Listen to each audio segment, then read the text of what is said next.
사람이 살아갈 때 가장 큰 고민은 죽느냐 사느냐. 이 죽음의 문제는 참으로 가장 우리를 무섭게 만드는 그런 고민거리예요.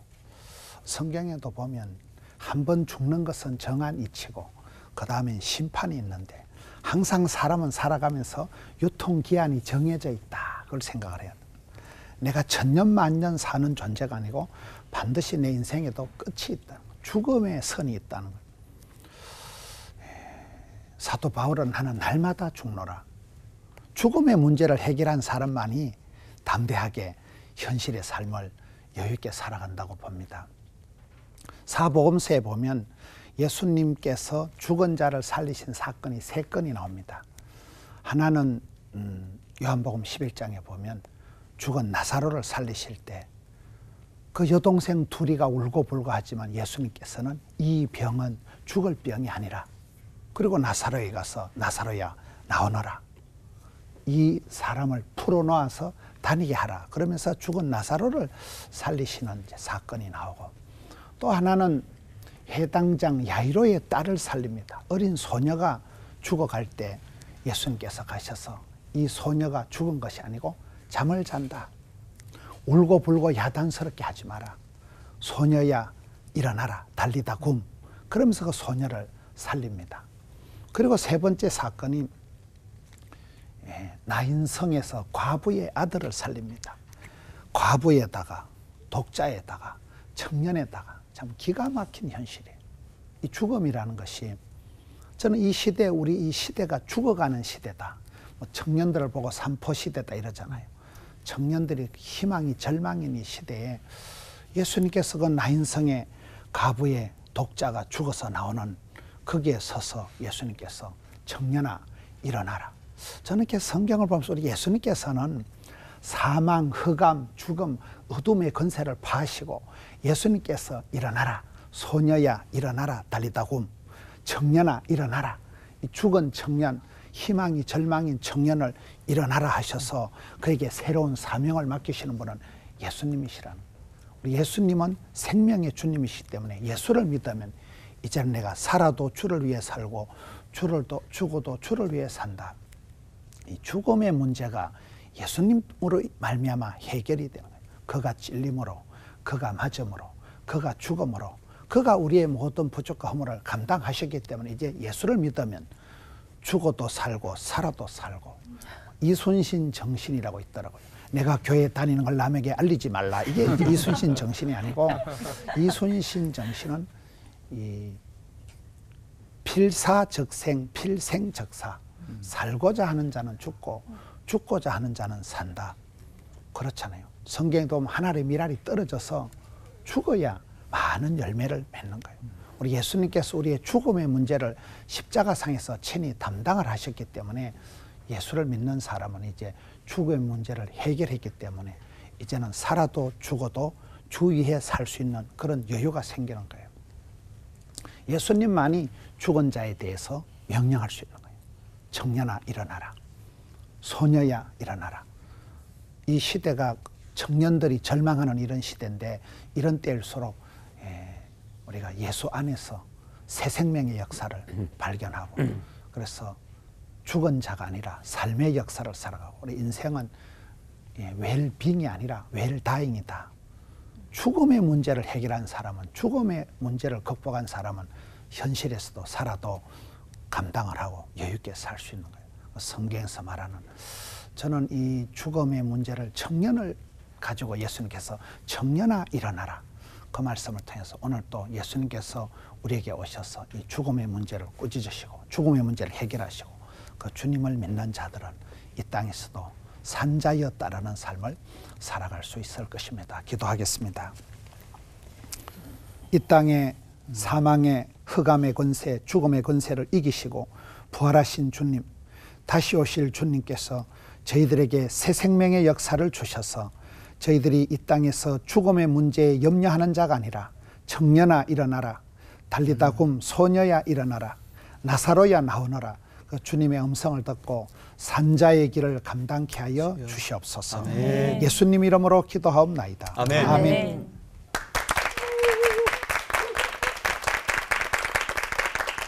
오늘 이렇게 죽음에 대한 이야기를 함께 나누고 있는데 우리가 늘 이야기하는 것처럼 날 때는 순서가 있지만 갈 때는 순서가 없다. 그러니까 죽음이라고 하는 것은 우리의 손을 떠난 그런 부분이죠. 오늘 제가 이렇게 본문으로 삼은 구절이 디모데후서 4장 6절부터 8절까지 말씀인데 여기에 참 부러운 죽음에 대한 이야기인 것 같아요. 사도 바울이 전제와 같이 벌써 나에게 부어지고, 이 전제라고 하는 말은 제사에 이렇게 부어지는 포도주 같은 거죠. 그러니까 사도 바울은 그의 죽음을 이렇게 생각하면서 내가 벌써 죽을 때가 되었는데 내가 선한 싸움을 다 싸웠다. 그러니까 사도 바울은 자기의 죽음을 바라보면서 내가 이렇게 참 죽음을 맞이할 수 있다. 굉장히 부러운 모습인 것 같아요. 잘 죽었다 이런 말이 있죠. 잘 죽었다. 그게 두 가지 의미가 있는 것 같아요. 잘 죽었다. 잘 죽었다. 의미를 아시겠죠? 어떤 사람에게는 저놈 죽어 마땅하다. 정말 잘 죽었구나. 이 죽음이라고 하는 것은 그 죽음 앞에서 무언가를 이야기할 때는 늘 우리는 그 사람의 삶을 생각하는 것 같아요. 전 가끔 제가 이렇게 죽음을 이야기할 만큼 나이가 든 사람은 아니지만 아무도 모르는 일이기에 이제 목회를 하면서 이렇게 죽음에 대한 생각들을 이렇게 하게 되죠. 나에게 꿈이 있다면, 내 소원이 있다면, 교인들한테 이제 설교하면서 그런 고백을 해요. 내 죽음 앞에서 우리 교인들이 와서 딱 이렇게 한마디 했으면 좋겠다. 우리 목사님. 그러니까 저에게 있어서 죽음에 대한 의미와 승리는 우리 교인들이 내 죽음 앞에서 우리 목사님. 그러면 저는 제가 승리한 삶을 살았다. 잘 죽었다. 이렇게 이야기할 수 있을 것 같아요. 그러니까 사실 죽음의 문제를 우리들이 논한다고 하는 것은 이것은 죽음에 대한 문제가 아니라 삶에 대한 문제인 거죠. 우리가 살아왔던 삶이 죽음에서 우리들에게 표현되는 것, 그런 부분입니다. 죽음에 대한 문제를 이야기할 때 참 제일 힘든 것 중에 하나가 자살에 대한 그런 문제이기도 하죠. 우리는 그동안 그렇게 많이 이렇게 이야기했던 것 같아요. 자살하면 지옥 간다. 그래서 자살한 사람 또 그 가족들을 바라보면 안 됐어. 지옥 가서 어떻게 이렇게 하며 그 죽은 사람뿐만 아니라 죽음을 맞이한 가정에 그런 상처를 줄 때도 참 많았던 것 같아요. 저는 개인적으로 죽음을 생각하게 된 그 계기가 되었던 게 저에게 찾아온 병에 대한 일이었어요. 제가 죽을 병이 걸린 게 아니라 죽어도 안 죽는 병에 걸렸어요. 그게 뭐냐면 저에게 찾아왔던 공황장애였어요. 근데 공황장애에 걸려서 제가 병을 모를 때 정말 죽을 것 같아서 119에 실려가면서 제가 죽음을 생각한 적이 있거든요. 사람이 이러다 죽는구나. 그리고 저에게 찾아왔던 공황장애, 우울증, 이렇게 수면장애를 비롯해서 제 몸에 한꺼번에 찾아왔던 이런 그 질병을 경험하면서 전 정말 자살하는 사람의 마음을 이해했어요. 사람이 이렇게 힘들 수 있구나. 이렇게 사는 게 힘들 수 있구나. 그러니까 사실 이 자살이라고 하는 문제를 앞에 놓고도 그 사람의 죽음에 대해서 우리는 그렇게 말할 수 있는 자신이 있는가. 근데 제가 깨닫게 된 게 뭐냐면 자살이라고 하는 것이 분명히 말씀은 우리들에게 자살이 죄라고 말씀하고 있어요. 분명히 맞는 말이에요. 왜? 죽음은 우리의 권한에 있는 것이 아니라 하나님의 손안에 있는 것을 우리들 스스로 제어하려고 한다고 하는 것은 교만의 문제일 수 있고 분명히 죄의 문제일 수 있는 거예요. 그런데 제가 이렇게 병을 앓다 보니까 자살을 하는 게 의지에 대한 문제가 아니라 마치 암에 걸려서 사람이 죽는 것처럼 우울증이라고 하는 병에 걸려서 죽어가는 형태가 자살일 수도 있구나. 그건 제가 그런 게 깨달아 본 거예요. 그러면서 우리들이 이 죽음에 대해서 너무 쉽게 이야기하는 것도 참 큰 죄를 지을 수 있겠구나. 그러니까 우리들이 영적인 문제와 정신적인 문제에 있어서 우리들이 신앙적으로 올바로 서가는 것, 믿음으로 가르치는 것, 중요한 것과 더불어서 누군가의 죽음에 대해서 우리들이 함부로 이야기하는 것도 자살이 교만이듯이 그 죽음에 대해 이야기하는 것도 교만일 수 있다는 것을 우리들이 한번 생각했으면 좋겠다. 그래서 스스로 목숨을 끊는 사람들에 대한 이게 병이 아니라 자기 의지에 대한 문제일 때는 그게 왜 교만인가. 우리의 삶과 우리의 의지, 우리의 계획을 스스로 컨트롤할 수 있다고 생각하는 불신앙에서부터 자살이 온다는 것도 우리들이 깨달았으면 좋을 것 같아요. 그러니까 우리들이 하나님 앞에 늘 겸손하게 우리들의 삶을 하나님 앞에 내어놓고 인도하심을 우리들이 구하며 살아가는 것도 이렇게 죽음을 예비하는 좋은 삶의 모습이 아닌가. 자, 그럼 자살을 이야기했다면 이제 우리들이 잘 죽는다고 하는 것, 저는 잘 죽는다고 하는 것은 사도 바울이 살아왔던 인생처럼 우리들이 얼마나 준비된 인생을 살아가는가. 제가 언젠가 교인들과 함께 이 죽음에 대한 설교를 하면서 우리가 오늘을 진지하게 살며 죽음을 준비할 수 있는 방법으로 제가 이런 제안을 한 적이 있어요. 첫 번째, 호스피스 교육을 한번 받아보자. 두 번째, 맑은 정신을 가지고 있을 때 유언장을 한번 써보자. 세 번째, 우리들의 삶의 버킷 리스트를 한번 작성해보자. 그리고 네 번째, 물질에 대한 집착에서 벗어나 우리들이 자유로울 수 있는 방법을 한번 생각해보자. 그러니까 우리들이 잘 살아가기 위해서, 아니 잘 죽기 위해서 우리들이 살아가는 방법들을 한번 생각해보는 것은 신앙적으로 굉장히 유익한 일이 될 것 같아요. 그래서 제가 제안하는 것 중에 하나가 우리들이 지금 준비된 삶을 살면서 준비된 죽음을 맞이했으면 좋겠다. 제가 몇 년 전에 읽었던 책 중에 헨리 나우엔의 두려움에서 사랑으로라고 하는 책이 있는데 여러분들에게 한번 권하고 싶은 책이에요. 정말 좋은 책이에요. 헨리 나우엔이 죽고 난 이후에 그의 글들을 모아서 낸 책이거든요. 거기에 나오는 글을 하나 제가 좀 읽어드리려고 합니다. 어머니의 모태 안에 남녀 쌍둥이가 대화를 나누고 있었습니다. 여자아이가 남자아이에게 나는 출생 후에 삶이 있다고 믿어. 그러자 남자아이가 극렬히 반대합니다. 아니 이게 전부야. 여기가 아늑하고 좋아. 우리 밥줄인 탯줄에 매달려 있기만 하면 되잖아. 여자아이도 물러서지 않습니다. 이 어두운 곳 이상에 뭔가가 있어야만 해. 뭔가 다른 것. 움직일 자유가 있는 밝은 곳이 있어야 한다고. 하지만 여자아이는 남자아이를 설득시킬 수 있는 방법이 없었습니다. 얼마간의 침묵이 흐른 후 여자아이가 머뭇거리며 말을 합니다. 할 말이 더 있어. 넌 이것도 믿지 않겠지만 난 엄마가 있다고 생각해. 남자아이가 불같이 화를 내며 소리칩니다. 엄마라니 그게 무슨 소리야. 난 엄마를 본 적이 없어. 너도 그렇잖아. 누가 내 머릿속에 그런 생각을 넣은 거지. 아까도 말했듯이 우리한테는 이곳이 전부야. 넌 왜 항상 이상한 그 이상을 원하니? 여기가 그다지 나쁜 데도 아니잖아. 필요한 건 다 있어. 그러니까 이걸로 만족하자. 한참을 지나 여자아이가 남자아이에게 다시 말을 합니다. 가끔씩 이 안이 꽉 조여오는 거 느끼지 않아?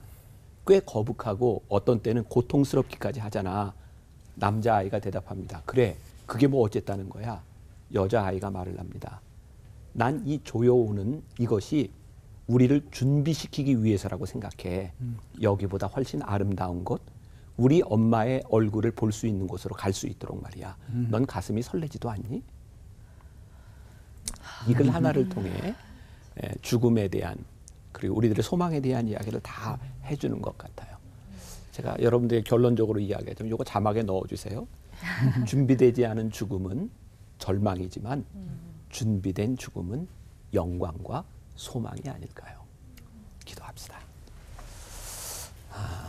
우리들에게 주어진 참 힘든 문제, 죽음 앞에서 우리가 잘 죽기를 원합니다. 소망을 가진 인생을 살아가다 죽음을 맞이하는 주의 백성들이 되게 하여 주옵소서. 아멘. 예수님의 이름으로 기도합니다. 아멘.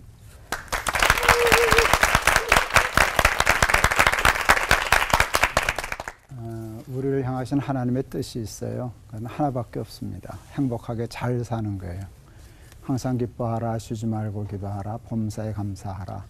이는 그리스도 예수 안에서 너희를 향하신 하나님의 뜻이니라. 우리도 다 잘 살려고 그러잖아요. 근데 잘 살려면 뭐가 있어야 할까요? 많은 사람들은 돈을 얘기해요. 그래서 돈 많은 사람을 잘 사는 사람이라 그러고 돈 없는 사람을 가난한 사람이라 그래야 되는데 못 사는 사람이라 그러잖아요. 근데 돈은 우리를 부자 되게 하고 하는 것이지 우리를 잘 살게 하지는 못해요. 그럼 뭐가 우리를 잘 살게 할까 할 때 전 두 가지를 생각했어요. 하나는 지혜고 또 하나는 용기. 그래서 오늘 지혜와 용기에 대한 얘기를 하려고 그래요.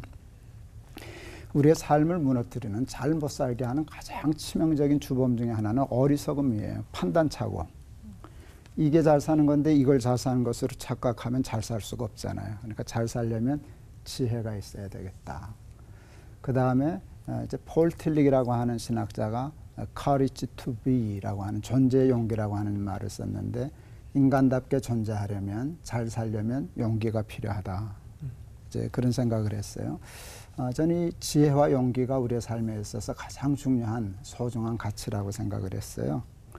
그런데 이 지혜와 용기는 어디서 배울 수 있을까 할 때 그게 저는 죽음이라고 생각했어요. 죽음에서 지혜와 용기를 배울 수 있어요. 제가 어려서 참 가난해서요. 용돈을 못 얻었었기 때문에 밤에 돈 줍는 꿈을 정기적으로 꿨어요.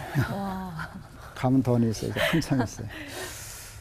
그건 너무 행복하지. 돈이 이렇게 하나도 못 얻는 걸 이렇게 한 주먹씩 얻으니까. 가면 또 있고, 가면 또 있고. 그러다 깨면 미치겠는 거예요. 아까 있었는데. 없잖아. 그래서 하도 약이 올라서 어느 때는 울기도 했어요. 하도 속상했어요. 있었는데 왜 어디 갔냐. 깨니까 없잖아. 그래서 이게 초등학교 때인데요. 제가 아주 대단한 결심을 했어요. 절반만 줬을 거야. 밤에 꿈을 꾸면 절반만 줬을 거야. 그리고 가게를 뛸 거야. 그리고 먹다가 깰 거야. 근데 그걸 제가 결국 해냈어요. 꿈에.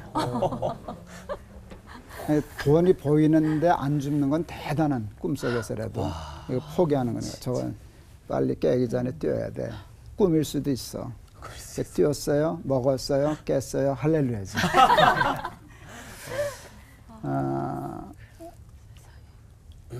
저는 그 어렸을 때 그 꿈이 내 삶에 굉장히 중요한 깨달음을 주었어요. 저는 죽음을 꿈 깬 것 같을 거다라고 생각했어요. 이 세상에서 열심히 살다가 이것도 하고 저것도 얻고 뭐 명예도 얻고 권력도 얻고 돈도 얻었는데 깨면 끝이야. 아무것도 없어요. 그냥 아무것도 없어요. 하나도 없어요. 그럴 바에요. 깨서도 가치 있는 것들, 꿈 깬 후에도 가치 있는 것, 그것을 위해서 사는 것이 옳겠다라고 생각해요. 그걸 이제 돈으로만 얘기하자면 하늘의 보물을 쌓는 거라고 얘기할 수 있겠죠. 그리고 죽음 위에 가치 없는 것들, 다 없어질 것에 목숨 거는 일은 바보 같은 일이다. 나는 그게 죽음이 주는 지혜라고 생각했어요. 그래서 쉽지는 않지만 때때로 죽음을 기억할 때마다 이건 쓸데없는 거. 괜히 꿈 깨면 다 없어질 건데 거기다 목숨 걸고 살지 말고 보다 가치 있는 것을 위해서 살자 하는 생각을 했어요. 저 학교 다닐 때 운동하는 거 참 좋아했어요. 제가 아마 목사가 안 됐으면 두 가지 직업 중에 하나를 가졌을는지 몰라요. 노래했던가. 어렸을 땐 잘했는데 지금은 엉망이지만 네, 아니면 운동했던가. 이렇게 했어요. 제가 야구 좋아했어요. 동네 야구지만 홈런도 굉장히 많이 때려봤어요. 그래서 그 홈런 칠 때 배트의 감각을 제가 알아요. 감각이 없어요, 홈런이 나가. 그래서 그런 게 있는데 박찬호 선수가 메이저리그의 투수가 됐어요. 이게 말도 안 되는 소리였어요. 한국 사람이 메이저리그의 투수가 된다는 건 꿈도 꿀 수 없었던 일인데 가서 굉장히 성적이 좋았어요. 근데 그 게임을 볼 수가 없는 거야. 시차 때문에. 그거 보면 난 신방을 못 가. 그랬더니 우리 아이들이 내가 야구 좋아하는 걸 아니까 박찬호 선수가 5승을 올린 그 녹화 테이프를 떠서 날 줬어. 아빠 이거 봐. 이거 재밌어. 박찬호가 이겼어. 그래서 한날 시간 잡아가지고 녹화 테이프를 틀었어요. 근데 초반에 컨트롤이 나빴어요. 1회전에 볼을 19개를 던졌어요. 그랬더니 아나운서 해설자가 오늘 컨트롤 난조입니다. 근데 내가 픽 웃었어. 난조는 무슨 난조. 3회 때쯤 되니까 말로 핀치에 몰리니까 뭐 거의 절망적인 멘트가 막 나와. 그래도 나는 절망하지 않았어. 5회 때는 홈런 맞았어. 해설자 거의 포기하시더라고요. 그래도 나는 포기하지 않았어요. 왜요? 결과라니까. 나는 결과를 알잖아. 9회 말 이후에 어떻게 된 거를 알아요. 녹화 테이프 속에 있는 사람은 5회는 5회밖에 몰라. 9회는 9회밖에 몰라. 그런데 나는 5회를 보면서도 9회 말을 알아. 5회 말이 힘들다는 거 알아. 홈런 맞았어. 3회 때는 핀치에 몰렸어. 근데 9회 말에 대한 걸 아니까 이거 재밌겠네. 지금부터 게임이 재밌겠다는 뜻이야. 우리에게 이제 죽음은 우리가 죄로 말미암아 선택한 거예요. 근데 그 해결책은 하나님이 주셨잖아요. 십자가, 구원. 그래서 우리는 죽음 이후의 삶을 알잖아요. 저는 예수 그리스도를 믿음으로 구원 얻었다는 것을 믿어요. 그러니까 죽음 이후의 삶을 믿어요. 그건 뭔가 하면 구의 말에 이겼다는 거예요. 내 삶은 승리했다는 거잖아요. 죽음을 건너뛴 거니까. 그렇게 되니까 나도 살다 보니까 홈런 맞은 적도 있고 말로 핀치에 몰린 적도 있고 그렇지만 절망하지 않아. 내가 홈런 맞았을 때 텔레비전을 껐다면 미친놈이지. 구의 말을 아는데 그걸 어떻게 크겠어요. 그래서 죽음, 그 죽음을 극복해 한 십자가를 생각하면 용기를 얻을 수 있어요. 저도 살다가 아주 힘든 때가 있었어요. 목사만 아니면 죽고 싶었던 때가 있었어요. 그때 십자가 보고 살았어. 2달 동안 두문불출하고 살았는데 십자가를 보는데 십자가 나한테 이렇게 얘기했어요. 난 너 죽는 걸 못 봐. 내가 무슨 수를 써도 너는 살려. 그게 십자가더라고. 일어나서 살아서 지금 여기 있잖아요. 제가 오늘 시편에 있는 말씀과 고린도전서 15장의 말씀을 본문으로 택했어요. 시편의 말씀은 지혜고요. 고린도전서 15장의 말씀은 용기예요. 우리에게 우리날 계수함을 가르치사 지혜의 마음을 얻게 하소서. 죽음을 생각하면 부질없는 것에 대해서 어리석어지지 않을 수 있어요. 사망아 너의 이기는 것이 어디 있느냐. 사망아 너의 쏘는 것이 어디 있느냐. 사망에 쏘는 것은 죄요 죄의 권능은 율법이라. 우리 주 예수 그리스도로 말미암아 우리에게 이김을 주시는 하나님께 감사하노니 그러므로 내 사랑하는 형제들아 견고하며 흔들리지 말며 항상 주의 일에 더욱 힘쓰는 자들이 되라. 이는 너희 수고가 주 안에서 헛되지 않은 줄을 알미니라. 죽음을 기독교적으로 신앙적으로 제대로 받아들여서 어리석지 말고 비겁하지 말고 지혜 있는 자로 용기 있는 자로 살아가실 수 있기를 바랍니다. 기도하겠습니다. 하나님 감사합니다. 죽음에 대한 바른 신앙을 갖게 하시사 지혜의 마음을 갖게 하시고 용기의 마음을 갖게 하시사 이 땅에서부터 잘 사는 사람 구원의 삶을 살게 하옵소서. 예수 그리스도 이름을 받들어 기도하옵나이다. 아멘.